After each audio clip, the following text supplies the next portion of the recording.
This week in synagogue, we're going to begin reading from a new book, the book of Vayikra, in English you know as Leviticus, and which the rabbis in the Talmud refer to as Torah HaKohanim, the law book of the priests, because it details all of the various laws of the korbanot, the sacrifices, which were the primary task of the Kohanim.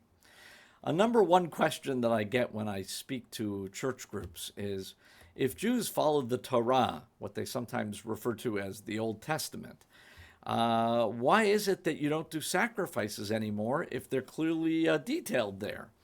And that's when I get to explain one of the great strengths of Judaism, is that we're not static. We continue to evolve.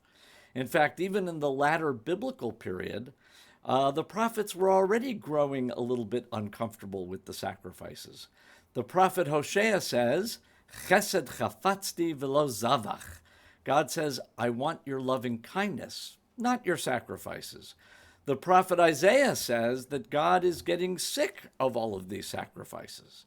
And so that's really quite incredible. So already you had the beginnings of a Siddur liturgy taking root at the end of the biblical period, and it was made quite definitive once the Romans had destroyed the temple. And from that time forward, the rabbis would push off any discussion about the korbanot as something we'll get to when the Mashiach comes, when the temple is rebuilt.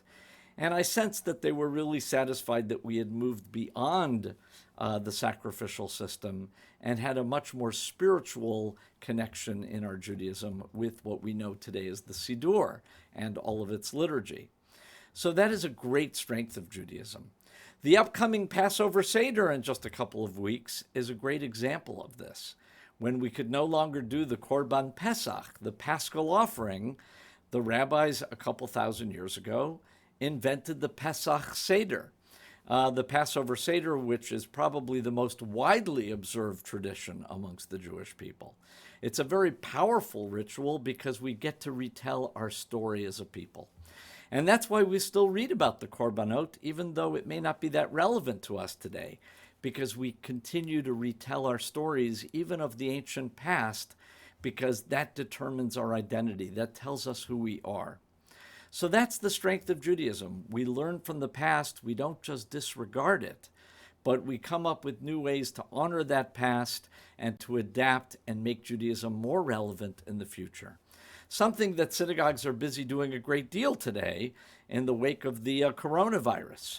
We're having to reinvent ourselves using Zoom like we never did before, many synagogues, streaming our services, our minyanim, as a way to keep the community together when we can't be physically together in person.